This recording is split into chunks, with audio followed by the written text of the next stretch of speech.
En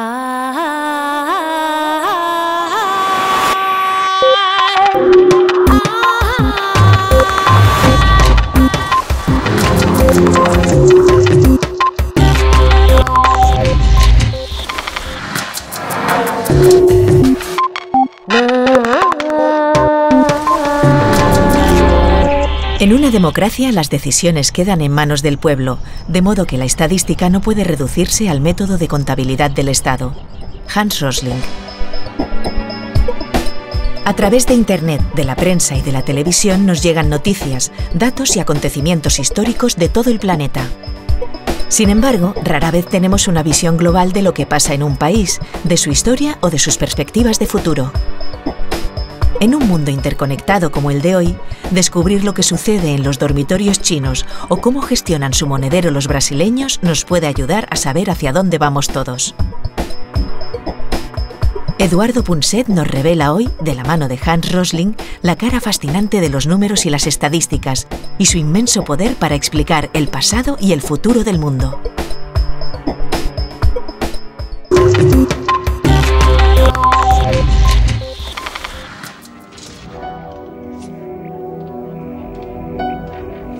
En el programa de esta noche vamos a utilizar las cifras y los números igual que todo el mundo para ver lo que está pasando en muchísimos países, Estados Unidos, China, países de África. Pero lo vamos a hacer de una manera muy distinta.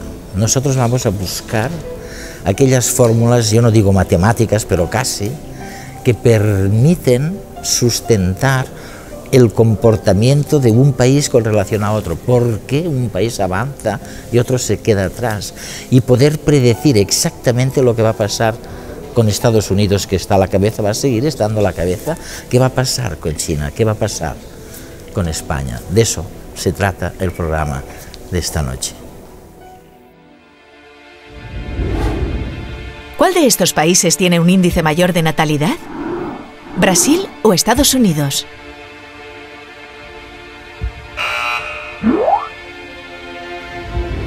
¿España o Rumanía?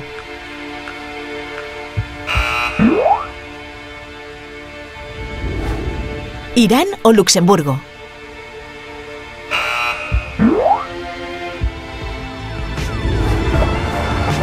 Cuando miramos al mundo, lo hacemos desde la ignorancia y con ideas preconcebidas. Contra eso lucha desde hace una vida Hans Rosling, profesor de salud internacional en el Instituto Karolinska, en Suecia.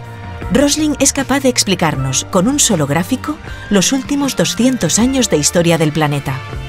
Rosling ha desarrollado un software de tratamiento de datos que se nutre con las estadísticas procedentes de la ONU, de UNICEF y de otros organismos solventes, y los transforma en estas burbujas de colores. Se mueven, crecen y permiten entender de un solo vistazo qué ha pasado en la historia. El software es libre, todo el mundo lo puede usar e incluso aplicarlo a cualquier serie de datos. Y es, en definitiva, lo que hace especial los gráficos de Rosling, además de sus observaciones y estudios sobre macrotendencias sociales y económicas, el cómo los presenta. Un solo gráfico suyo basta para entender con un golpe de vista cómo avanza la India, las desigualdades sociales en Brasil o por qué el viejo continente parece estancado. Fascinante, ¿no creen? Hans,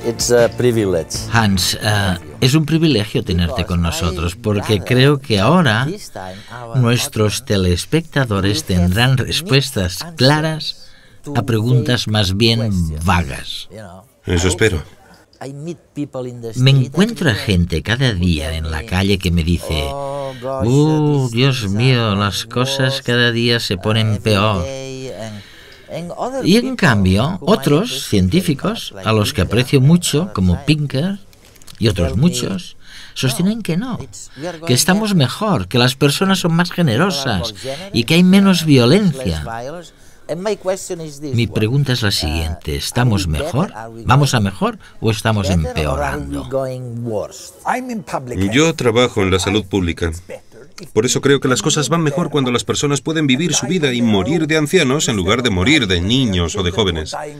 Y también tengo en cuenta si las personas pueden elegir cuántos hijos quieren tener sin necesidad de tener muchísima descendencia. Por eso he realizado este gráfico de aquí. en el que a continuación muestro... Empecemos, sí, en 1950, que es aproximadamente cuando yo nací. Cada país es una burbuja. Las burbujas de aquí abajo, la India y China, son grandes porque el tamaño refleja la población de cada país. Aquí está España. El color de las burbujas representa el continente. El marrón es Europa. Este color amarillento significa América. Aquí tenemos Estados Unidos y Canadá. El azul oscuro es África. Aquí está el sur del Sáhara. En verde, Oriente Medio. En rojo, Asia Oriental y el sureste asiático. El sur de Asia está en azul claro. Como puedes ver, en 1950 había dos tipos de países. Abajo, un grupo de países con familias numerosas, de 5, 6 o 7 hijos, puesto que este eje refleja el tamaño de las unidades familiares. Luego había otro grupo de países... Disculpa un momento. Sí. Hans, dices que en China, en Oriente, las familias tenían muchos hijos. Desde luego. Casi todos los que denominamos países en vías de desarrollo tenían 5, 6, 7 hijos por familia. En cambio, en lo que llamamos países industrializados, principalmente Europa, Japón y Norteamérica, se tenían 2 o 3 hijos. Solo. Y en este eje, que es mi favorito, está la esperanza de vida. Si vives 30, 50 o 70 años, una vida larga, una vida corta. Y puedes ver que en los países industrializados la gente vivía de 60 a 70 años, mientras que en los países en vías de desarrollo solamente vivían de 40 a 50 años. El mundo en el que nací tenía dos tipos de países. Y a no ser que vivieras en los pocos países entre medio como estos, países como Chile y Cuba, el mundo se dividía en países en vías de desarrollo con familias numerosas y una vida corta abajo, o países con familias pequeñas y una vida larga aquí arriba. Y si el mundo ha mejorado, los países deberían haber subido un poco. Os lo puedo mostrar, porque con este software hay una manera de hacerlo. Vamos allá. Preparados, listos, ya. Ahora van pasando los años 51, 52. ¿Ves cómo mejora la salud en estos países? Lentamente van subiendo. Aumenta la esperanza de vida. Estamos ahora en 1960. Sigue habiendo familias grandes. La población mundial aumenta porque la gente vive más, pero sigue habiendo familias numerosas. Ahora aparece una nueva tecnología, la píldora anticonceptiva, y la planificación familiar empieza primero en China. ¿Ves cómo China va moviéndose hacia una familia más pequeña? ¿Lo ves? Luego en países latinoamericanos como México y Brasil, que también pasa a tener familias más pequeñas. Aquí está la India. En cambio, los países verdes de aquí, en Oriente Medio, tienen familias numerosas, pero ahora viven más. Y ahora en los 80 también empiezan con la planificación familiar. Algo está cambiando en los dormitorios del mundo. Pero, ¿qué pasa con África? En África las familias siguen siendo muy grandes. Sí, en África sí. Mira, algunos países africanos están cayendo en el gráfico. Llegamos a los 90. Aquí puedes ver otra tendencia, un descenso. Se trata de la epidemia del SIDA, la terrible epidemia del SIDA. Sin embargo, la mayoría del mundo sube hasta este cuadrante de arriba, y en el nuevo milenio casi la mayoría de la población mundial tiene de 3 a 2 hijos por mujer y tiene una vida larga. Y lo detendré aquí, en el año actual. Hans, mirando tus gráficos y estos movimientos, tenemos que admitir que las cosas están mejor de lo que estaban en 1950. Esto parece evidente. Sí. ¿Qué es mejor, morir a los 40 o a los 70? Es mejor morir a los 70, claro. Sí. ¿Y decidir el número de hijos que quieres tener? ¿Puedo volver atrás ahora y marcar la India? Mira. Marco la India 1950 y España 1950. España en el año 50 era un país problemático. 2,5 niños por mujer y la gente vivía solamente 62 años. Así estaba España. Mira a la India de hoy, que está más o menos donde España estaba en 1950. La India actual tiene la misma salud media y la misma composición familiar que tenía España. Por supuesto, las diferencias dentro de la India son mucho más grandes que las que había en España en 1950. Hay cientos de millones de personas en la India que son muy pobres, mientras que una parte de la población india está incluso mejor que los que tenían el mejor nivel de vida en la España de 1950. Las desigualdades son enormes. Más grandes, sí. Por eso la media es la misma que en España. Y España ha hecho algo muy interesante. En España mejoró primero la salud y luego empezó la planificación familiar. Hubo un momento en el que España prácticamente tenía las familias más pequeñas del mundo. Así que el carácter, la salud y la situación familiar de los países no dejan de cambiar.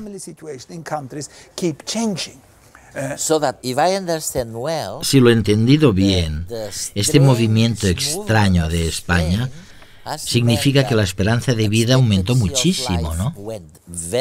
Muy alta. Sí, desde luego que aumentó. Y podemos ver cuándo empezó a hacerlo. Fue en los años 1975 o en el 74. Entonces las mujeres todavía tenían 3 hijos cada una. Luego la planificación familiar fue muy rápida. En el año 98 hablamos de 79 años de vida y de poco más de un hijo por mujer. Toda Europa se quedó pasmada ante el caso de España, pero ahora los tamaños de las familias en España han vuelto a aumentar lentamente.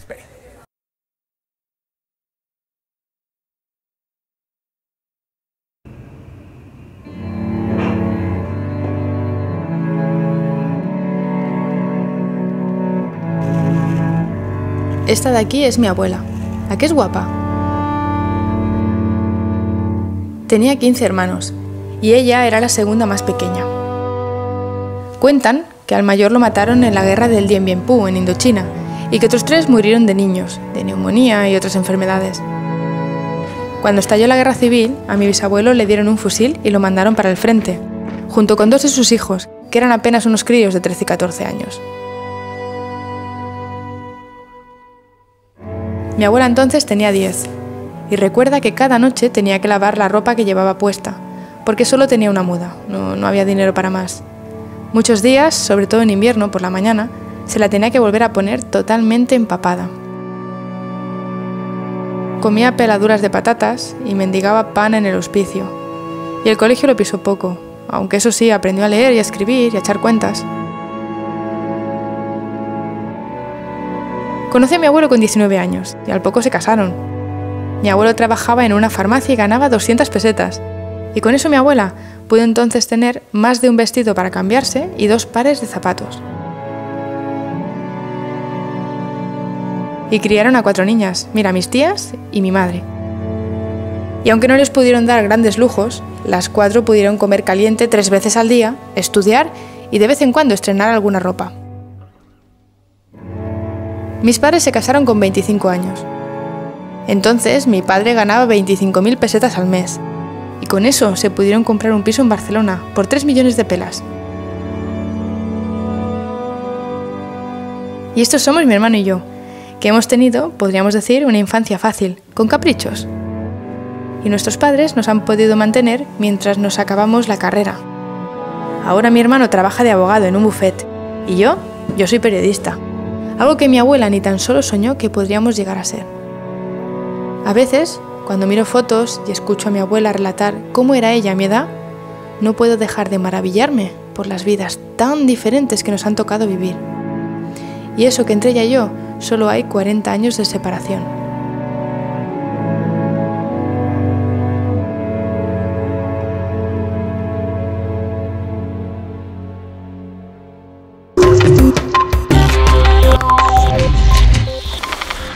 Pero, ¿qué es mejor?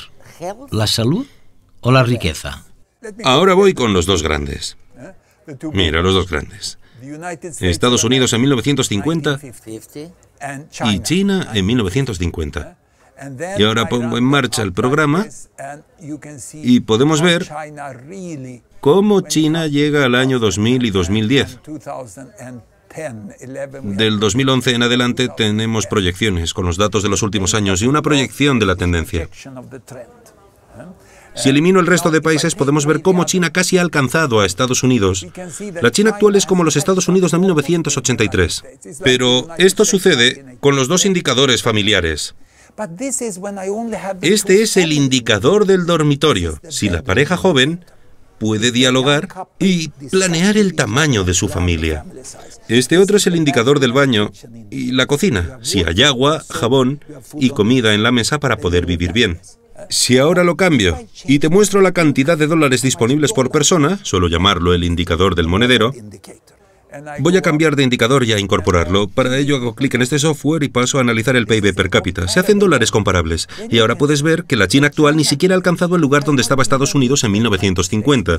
En 1950, si analizamos el dinero... El dinero, sí. Hay menos dinero. Y si retrocedo en la historia, veo que Estados Unidos estaba ahí en 1900. ¿Ves? Pero China mejoró la salud primero. y luego empezó a enriquecerse. Y hay muchísimos países hoy en día que se las ingenian para mejorar primero la salud y luego la riqueza. Mientras que en Europa Occidental y Norteamérica el motor del desarrollo fue la industrialización y la economía de mercado. Y después de eso, la tecnología y el estado del bienestar. Por lo tanto, la secuencia en la que progresa un país ha cambiado, porque ahora hay vacunas y antibióticos. Y existen todos los libros de texto, existe un acervo de conocimientos.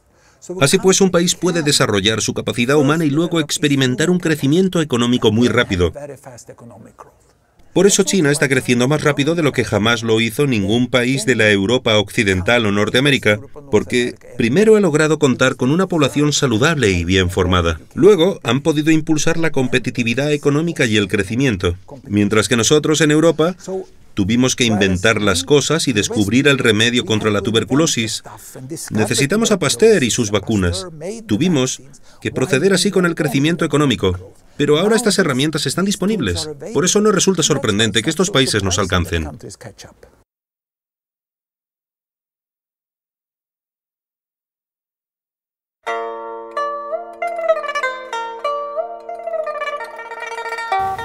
A mi país lo llama el gran gigante asiático, y es verdad. Estamos creciendo mucho más rápido que jamás ha hecho otros países industrializados. De seguir así, dentro de 40 años alcanzaremos los Estados Unidos. ¿Queréis que os cuente cómo lo hemos hecho? Pues con salud y educación. Europa y Norteamérica creció con la revolución industrial y la mayoría de la población no sabía ni leer ni escribir y pasaba hambre y moría en las fábricas víctimas de las enfermedades. En las ciudades no había apenas condiciones de salud. Vosotros gastabais fuerzas en luchas por los derechos humanos, por la igualdad, por la libertad del individuo, por el Estado democrático. ¿Y qué hicimos los chinos? Y todo lo contrario. Mao Zedong trajo salud y educación, ni democracia ni riqueza. Empezamos a ir a la escuela, formar médicos y tener hospitales, las mejores condiciones sanitarias en los pueblos y ciudades.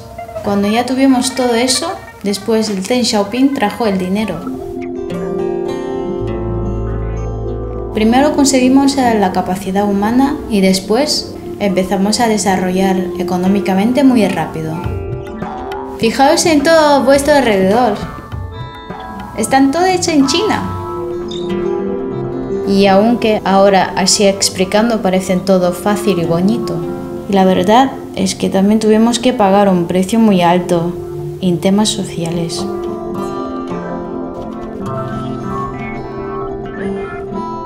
¿Pero queréis que os cuente otro secreto? Yo creo que crecemos tan rápidos porque seguimos imaginando y soñando. Aquí son mis padres.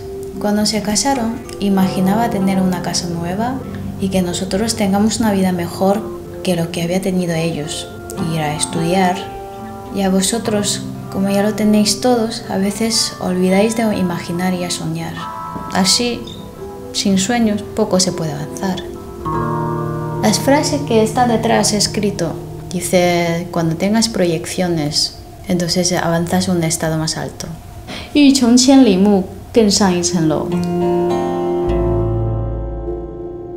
Es fácil utilizar tus cifras para distribuir el mundo,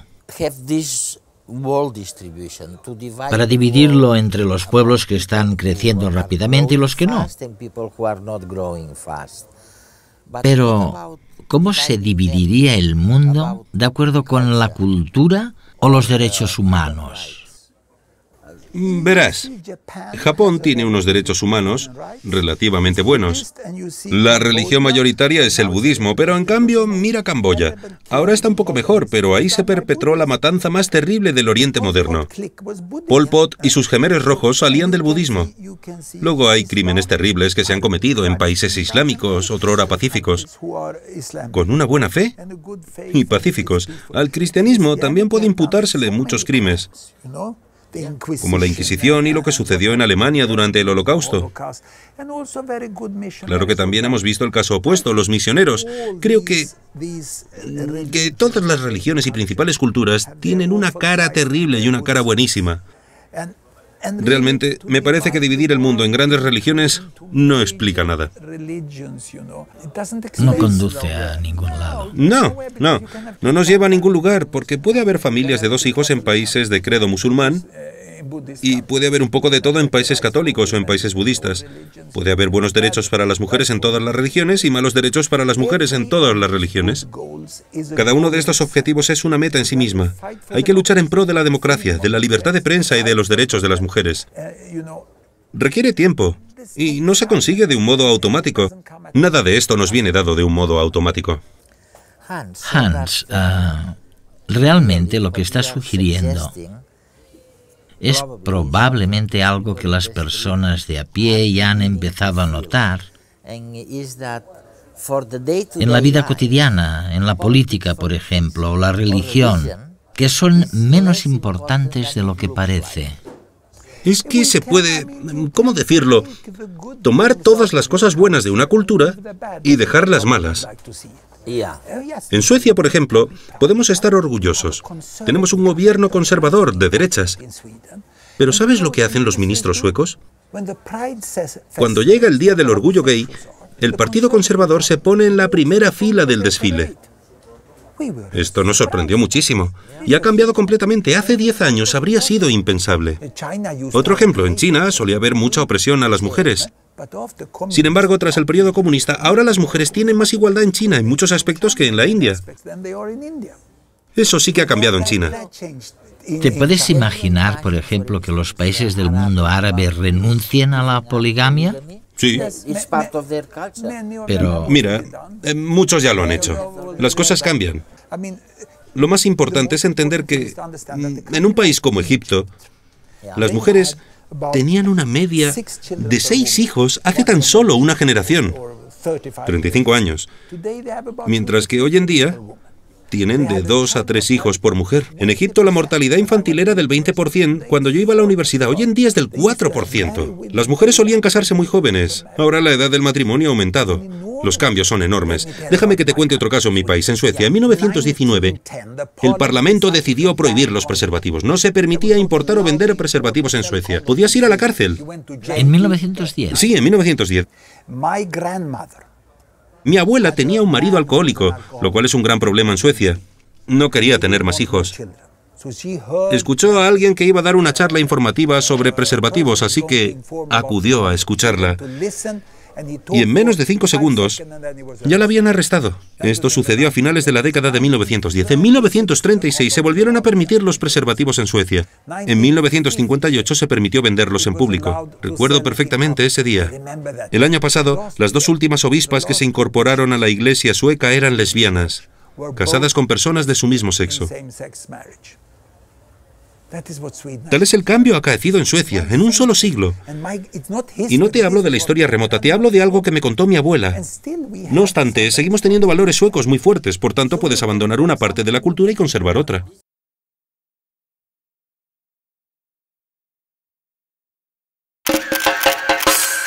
Este es mi país, bellísimo, ¿no? Tiene una gran riqueza cultural. Ocupa casi 50% del territorio de América del Sur y tiene 200 millones de personas. Es también un país de muchos contrastes. 20% de los brasileños son ricos, como los habitantes del Reino Unido o Estados Unidos. Y 20% son muy pobres, como los habitantes de Eritrea, en África. Esa diferencia de riqueza entre unos y otros hace que, por ejemplo, tengamos todas las enfermedades del mundo, las de los países ricos y las de los países pobres. Hay brasileños que padecen Alzheimer y anorexia nerviosa, como ocurre en Europa o Estados Unidos, y otros que sufren desnutrición y mueren a causa de infecciones provocadas por las escasas condiciones sanitarias. Y así no se puede avanzar. En 1960 estábamos al mismo nivel que Corea del Sur. Pero ellos comenzaron a tener buena salud y entonces empezaron a crecer y crecer. Nosotros primero tuvimos dinero, pero no salud. y avanzamos mucho más lento. Nos dimos cuenta y empezamos a invertir en la educación y la salud. Hemos aprendido que se prospera más rápido cuando desarrollas la capacidad humana y tenemos personas saludables y bien educadas. Como dice nuestra bandera, ahora tenemos orden y progreso.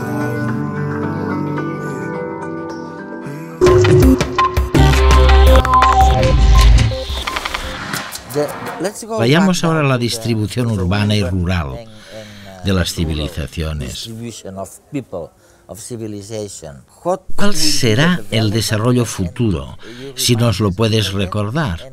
¿Y cuáles serán las repercusiones? Hoy en día la mitad de la población mundial, que ahora es de un poco más de 6.000 millones de personas, vive en las zonas rurales. 3.000 millones viven en el campo y 3.000 millones en la ciudad. Pero la próxima parte de mi vida habrá 5.000 millones en las ciudades y 3.000 en las zonas rurales. Todo el aumento de población se producirá en las ciudades.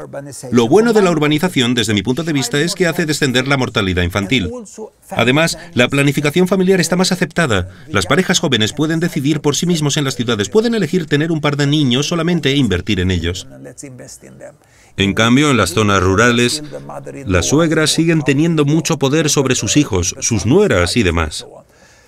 Por otro lado, aparece la delincuencia y las drogodependencias y el alcoholismo. Todos estos países, conforme suben en el gráfico, cambian una problemática por otra. ¿Sabes que hoy en día la causa de muerte más habitual entre las mujeres jóvenes de la India y de China es el suicidio? ¿El suicidio? Sí, el suicidio. Entre las mujeres de 15 a 25 años de las zonas rurales de China e India, la causa más común de mortalidad es el suicidio, porque sus familias las tienen oprimidas. No les permiten casarse con quien quieren, ni les dejan seguir en la escuela.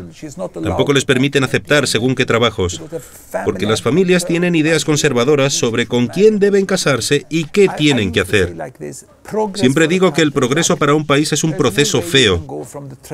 No es posible pasar de los pueblos rurales tradicionales a una vida agradable y bonita en las ciudades.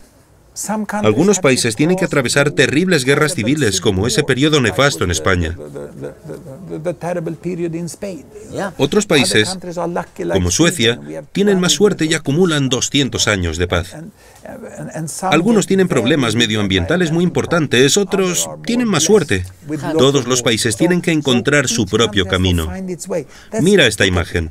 Ya no podemos hablar de países industrializados y países en vías de desarrollo. Hay países en todos los niveles. Aquí está Portugal. Aquí está Argentina. Ahí México. China. O sea que la distinción que hacemos tan a menudo entre países industrializados, ricos por una parte, y países no industrializados, países en vías de desarrollo por otra, no es lo que sale del gráfico. Incluso podemos replantearnos lo de los países industrializados. Cuando enciendo el ordenador o miro las cosas que tengo en casa, la mayoría están hechas en China. Esto es algo que los países postindustrializados tienen dificultades en aceptar porque toda la economía seguirá cambiando. Y diría que los países que menos saben cómo va a ser su futuro son los países que están ahí arriba. ¿Qué sabemos en Suecia y España de lo que nos deparan los próximos 20 o 40 años? Nada. Solamente nos planteamos los próximos 3 años. Esto no sucede con los académicos y los políticos en Asia. Nosotros no tenemos ningún ejemplo. No, nadie ha vivido ahí antes. Solamente hay un país más rico que Suecia y es Luxemburgo. Es el único. Sí, míralo. Podríamos mirar a Luxemburgo entonces. Correcto. Pero en realidad nadie ha estado ahí antes. Así que el tipo de sociedad que nos espera es algo que desconocemos. Lo que sí sabemos es que los otros países nos alcanzarán. Por supuesto, también tenemos que decir que muchos de estos países de aquí no se están moviendo. No es toda África, gran parte de África sí se mueve. Y parece que la antigua división, aquella que situaba a los países industrializados aquí y a los países en vías de desarrollo allá, dará lugar a una división entre países de buen desarrollo aquí y países estancados allá. Pero recordemos que afecta solamente a una parte de África. Los países que están arriba de todo en este gráfico son países que no tienen a nadie delante. Bueno, tienen a Luxemburgo delante. Y entonces, ¿qué les ocurre a estos países? Que son incapaces de ver más allá de sus ojos, porque justamente no tienen a nadie delante. Todos los demás se están quejando todo el rato o están disfrutando por haber conseguido algo que los demás que tienen delante ya habían conseguido. Esto coincide con una cosa con algo que estamos descubriendo ahora, y es que individualmente somos incapaces de predecir. Somos muy malos haciendo predicciones. Pero lo peor es que somos incapaces de imaginar. Mis padres tenían una referencia. Se imaginaban una casa nueva con agua caliente y un televisor y un pequeño jardín. Podían imaginarse una vida nueva y trabajaban duro para conseguirla, para que sus hijos pudieran ir a la escuela. Nosotros no imaginamos nada. El debate político se limita a los próximos 3 años. Esto es lo curioso. En cambio, si hablas con los dirigentes políticos y las familias en la India y China, hacen planes para los próximos 25 años. Hablan de sus hijos y sus nietos, de cómo debería ser su país. Saben a dónde van. Las buenas personas en los países más pobres son héroes y deberíamos apoyar a los buenos dirigentes que encontremos en Ghana o en Liberia o en Tanzania. Saben a dónde quieren ir. Juntos podremos trazar un futuro común para el mundo.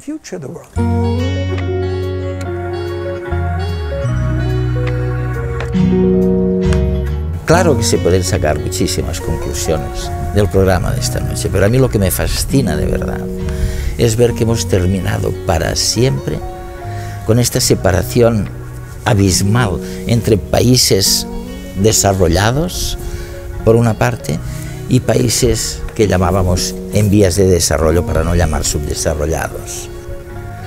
Hay una línea de continuidad, esto es lo que sale del programa de esta noche, y que realmente hay unas reglas que los distintos países van siguiendo en esta línea continua que nos hace cada vez más difícil distinguir a los más ricos de los más pobres.